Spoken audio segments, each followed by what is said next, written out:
So tell me about the process of like finding this place, getting the loan, building, all that Sure. Well, the first kind of important thing, if you want to get a loan in Japan, you need to have permanent residency. Okay. If you don't have permanent residency, that's not the end of the line. But if you want to get a loan from a Japanese bank, which has the best interest rates, you need to have permanent residency. Or if you're married to a Japanese national, that'll help. Spousal visa. Yes, right. Okay. So they would go through her credit or his credit, depending. And getting the loan is kind of the most important part. Okay. If you can't get a loan, you're dead in the water. Okay. So you need to have like your everything in order, tax forms and all that stuff in order first. Right. So what did you do first? Did you decide on the location? Did you design the house? Like what's the process? Yeah. Well, first we had to find an area that was suitable for what we wanted to do. And it had to be, a certain shape depending on, and how many stories was it going to be. There's all stuff you had to consider. If it's too rectangular, then you're going to have trouble positioning the stairs. Oh yeah. And things like that. So you got to find a property that you're interested in buying first and have it the right dimensions. It's harder than it sounds because depending on the real estate agency you go through, they have kind of an idea of what they want to sell you rather than what you actually want to buy. Okay. And so we had our first sort of real estate agent was taking us to all kinds of places that we were not really interested in. Yeah. So once we ditched that guy and found another was more amenable to the what we were looking for. Okay. We found one immediately. Yeah. So we were kind of angry that the other guy had given us the runaround. But yeah, if you find the right place that'll actually help you find what you say you're looking for, then you're golden.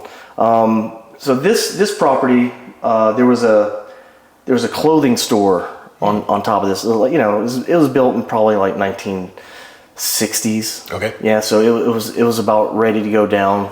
With all the earthquake codes and regulations in Japan, once a building gets to a certain age, it's worthless. So basically the building that was sitting on top of this land was garbage, but the value of the land itself is what we're looking at. Okay. The major part of the price. And is that a thing in Japan? Like I hear people often say that the land underneath my house is worth more than the house. Yes. Okay. Yes. Well, yeah, because in the U.S. And probably more so in Europe as well, because they like older buildings. They they don't like to tear stuff down. Yeah. So property value tends to go up over time once a neighborhood gets established, and other buildings around the area becomes more popular. So you can kind of count on your property to go up with the building value included.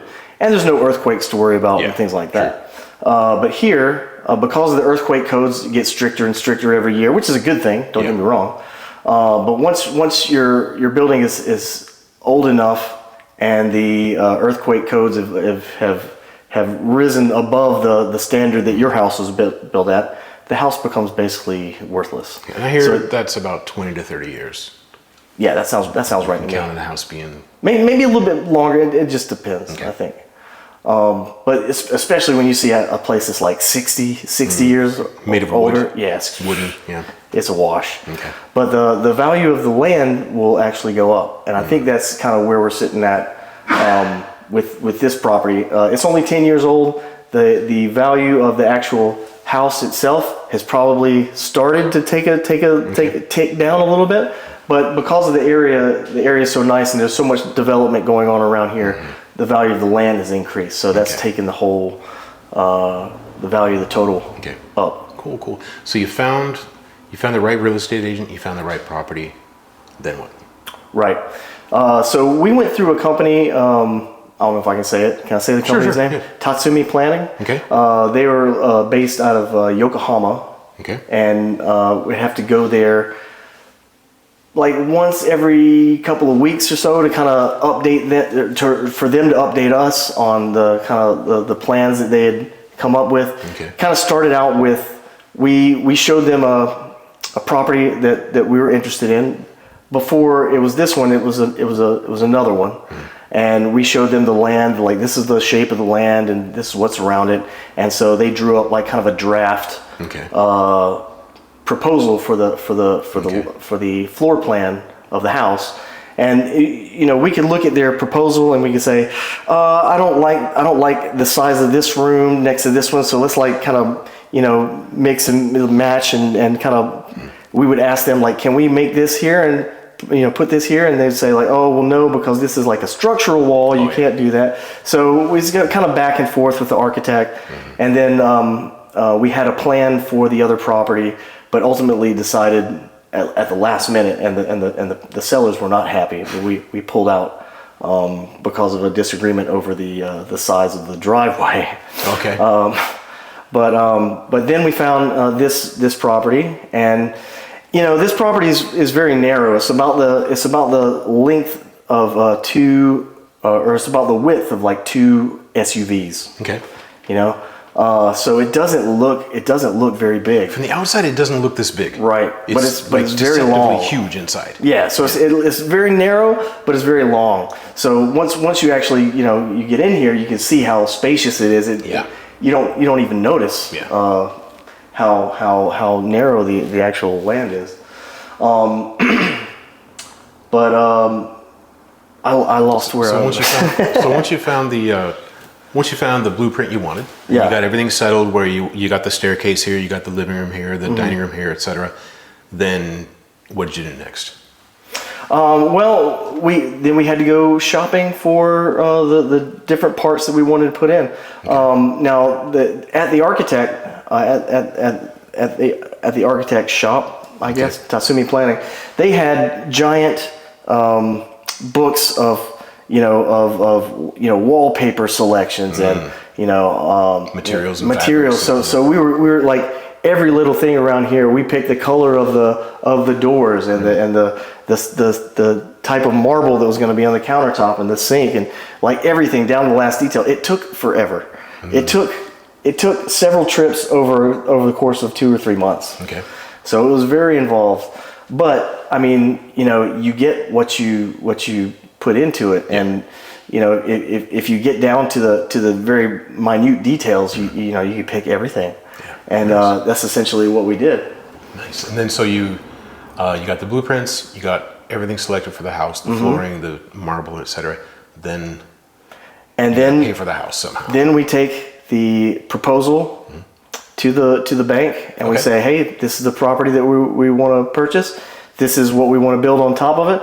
You don't have to get that far. You can just say this is the property we want, and they're good with that. But it helps if you have like a plan to show them, like, hey, this is how we're going to spend, you know, the money that you know we're trying to get this loan for, and basically they'll approve it. Okay. Or they won't.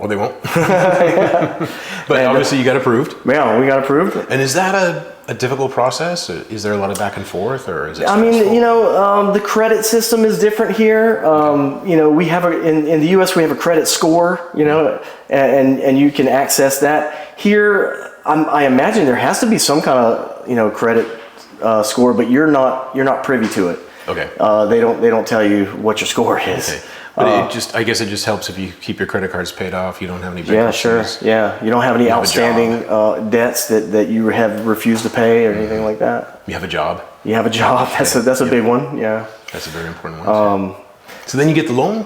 And then you get the loan, and then once everything is stamped with your Lohanko and everything is you know, above board, actually building the time from start to finish to building the house, 3 months. Wow. 4 months, and it's done. Wow. I was shocked at how fast they tore the building down that was here, and then laid the foundation for this house, and then, you know, just once that was done, that was half of the process right there. After that, it was just like 2 months. And what's it like? I hear the disposal of old buildings is super expensive. Did you guys have to pay for that? Yes. Okay. Yes. So we had to pay for the demolition and the disposal. It all came in one package. Okay. But it wasn't ridiculously expensive, but it wasn't cheap either, right? So maybe more than you expect. It was a little more than we expected. And I'll tell you, the value of the property that this house is sitting on top of is worth more than the actual house. It's just above 50. I would say it's probably like 55% of the total value of the home and the home and the land. Yeah. So it's a little bit more than the actual cost of the house. Okay. Well, would you do it again? Absolutely. Right on. Yes. I mean, it's not a fun process, but I mean, you get exactly what you want. You know, you go through those booklets, and I imagine now they probably have like an iPad, and you just like scroll through Maybe and even like VR. Yeah, you can walk through your house before it's maybe, maybe. But yeah, it was annoying at times because like I don't want to go back down there and sit through another presentation. Okay, let's pick out the wallpaper for this room. What do you want to do here? What do you want to do there? And it's just like, God, for some things you just don't care. It's like, surprise me. Just surprise me. But other things like you do like look at this stove here. This is very nice. We saw different options for the various gas ranges and. It didn't have to be gas. It could have been electric, and they're like, "Oh, do you want to do the splatter protection here?" Yeah. And it's like every little detail. You're going through it like what kind of do you want to do tile here? Do you want to do it on the other side? Do you want to Wow. And so it gets real meticulous and if you don't have the focus and the attention like I lack, then it can be trying, to say the least. But it was worth it. It was. You got a beautiful house. And if we we're looking to either lease this again or sell it, and if we sell it, we'll probably end up building another one, and I'll have to go through all that process again. Okay. Well, thank you. All right. Appreciate it. Thanks, Tracy.